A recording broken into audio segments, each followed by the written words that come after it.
All right, class. First off, as always, good day. I'm glad you're here. So today we are going to be looking at now at the discovery of the American continent. All right, so we're gonna be looking at that right now.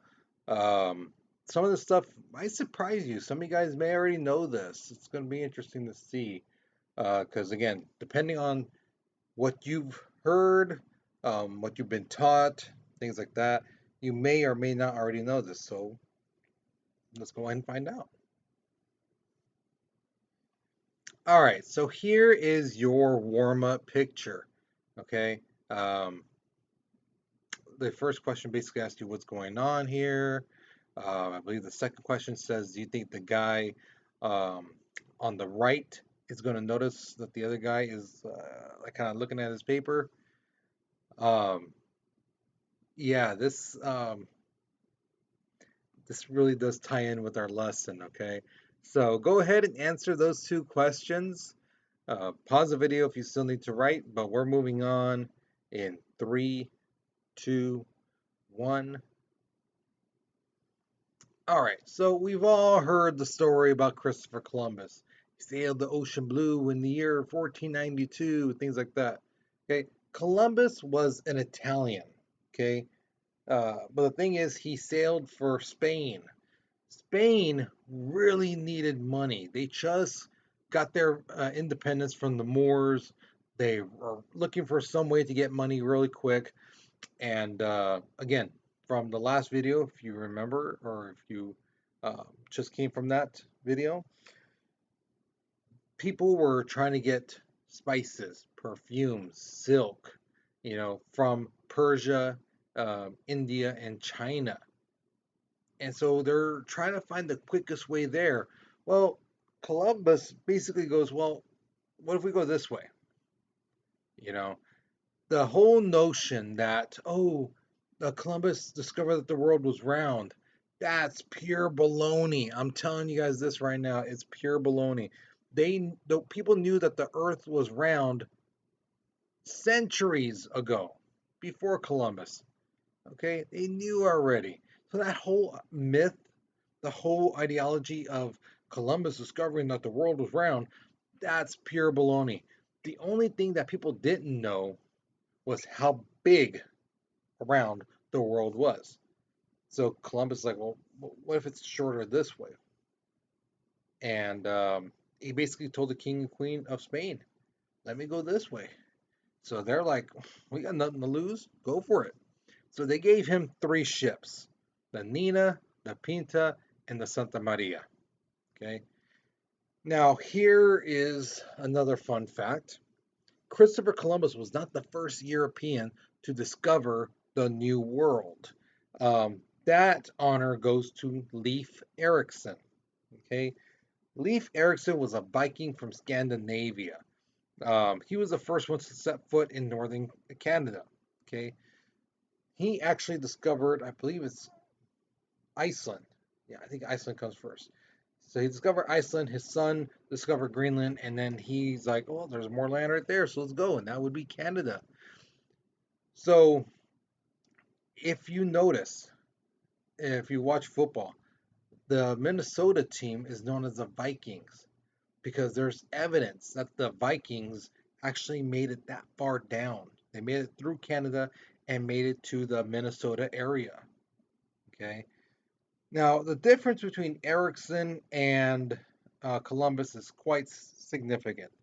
Again, a lot of Europeans saw Vikings as barbarians, uneducated, things like that.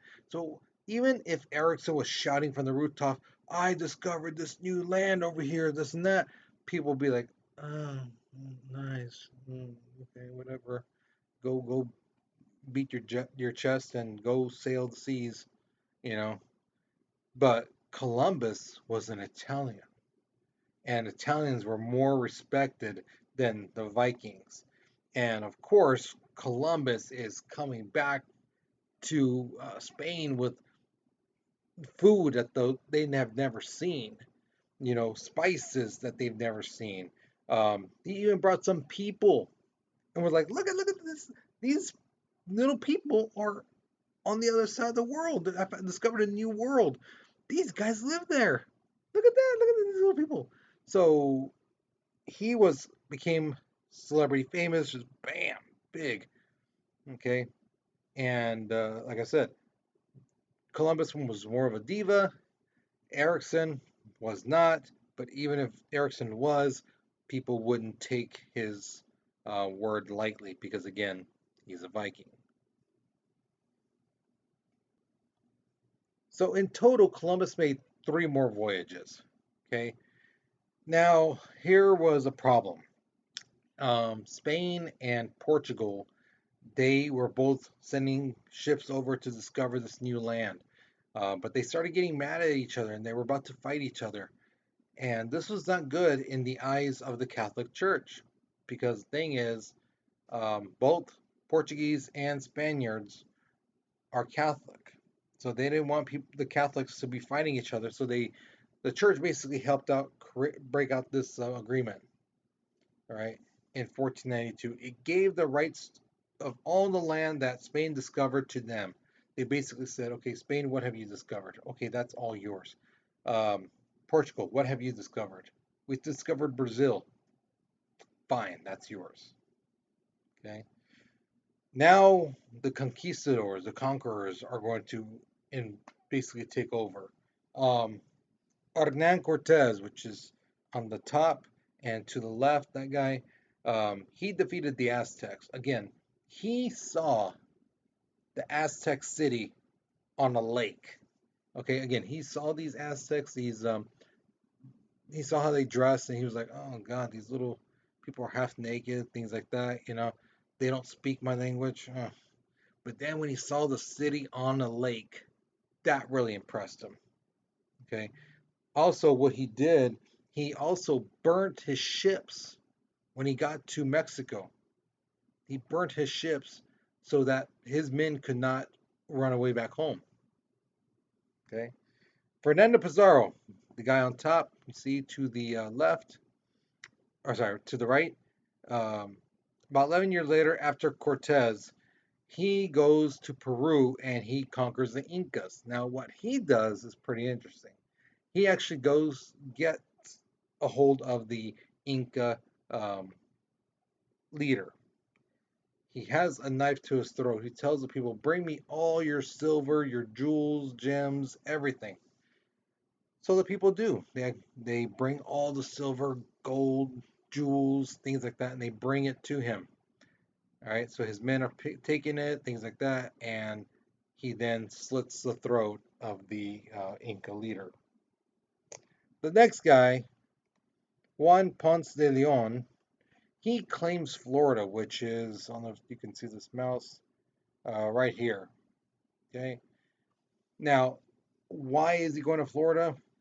Well, there's several legends. One that he was trying to find El Dorado, the city of gold. Another legend was that he was trying to find this thing called the Fountain of Youth. So if you drink from this kind of like waterfall, that you will live forever. Okay. But fact of the matter is, he discovered Florida.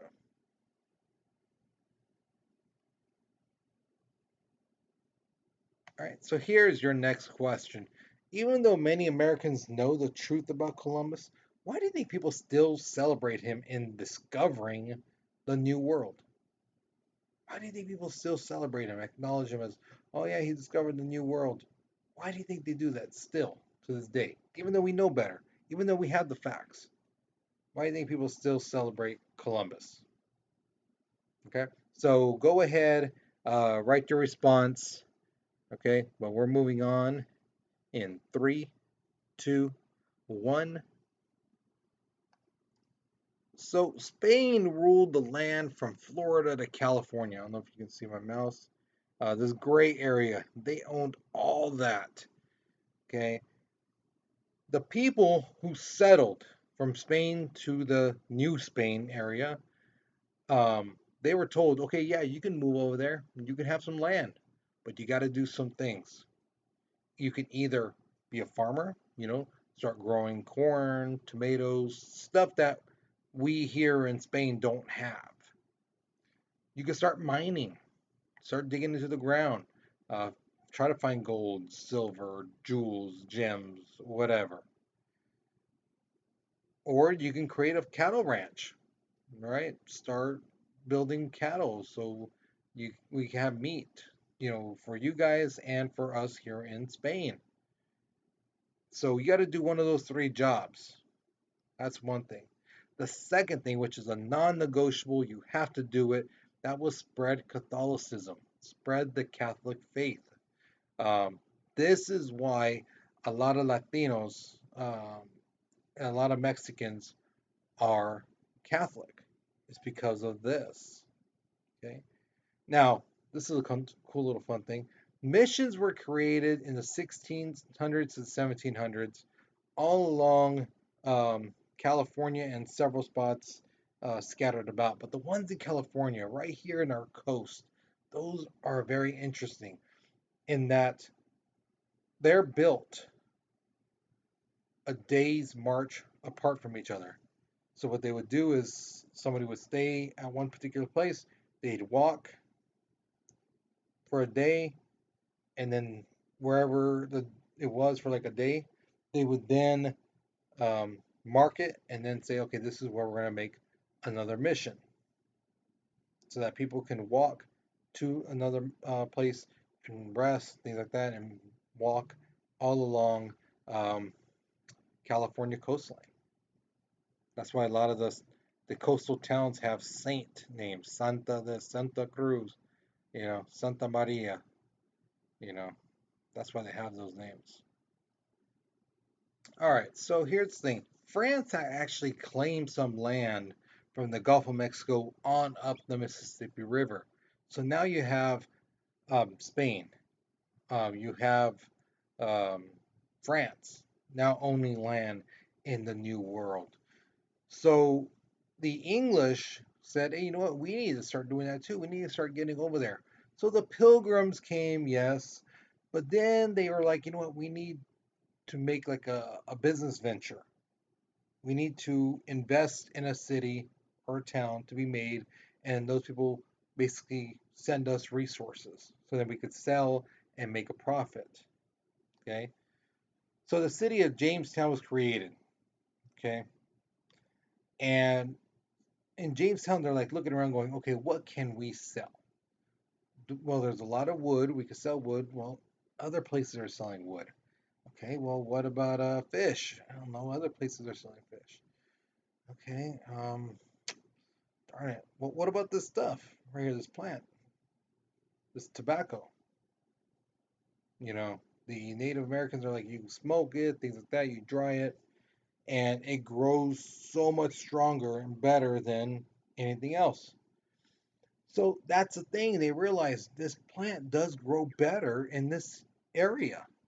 So they start uh, selling tobacco. Now, this is not the first time people are smoking some form of tobacco. Um, they do have stuff like that previously across the world, but it wasn't as good as the tobacco from the colonies. The tobacco from the colonies was stronger, better. There was something about that soil. There was something about, the humidity. Everything in that area was perfect to grow tobacco. And that's what they did. And those investors, those people who put money so that people could move over there and work, um, they made a ton of money. And this is where some people from England are going to look at the colonies and go, this is a money maker. All right, so your next question is, why would anyone invest in creating a colony? Do you think it's a wise investment? Okay, so there's one question. Why would anyone invest in creating a colony? Do you think it's a wise investment? The second question is, what is something you would invest in now, right now that is cheap, that you think would be worth a lot of money later on? Okay, so think about it. What is something you can buy now that's pretty cheap and in, let's say, 10, 20 years is going to be worth some money, or you feel is going to be worth some money? So think about it. Write down your response. Um, Pause the video because we're moving on in three, two, one. All right. So now we've come to the exit ticket. So tell me something you learned today. So tell me something you enjoyed. Something you never heard before. You heard it now, and you're like, "Oh, that's interesting." "Oh, that's pretty fascinating." Let me know. Okay. So once you're finished with the exit ticket, that's it for class. You guys, good job. Um, I hope you really enjoyed this lesson. I hope you learned something new. You guys take care. You be safe, and I'll see you later. Okay.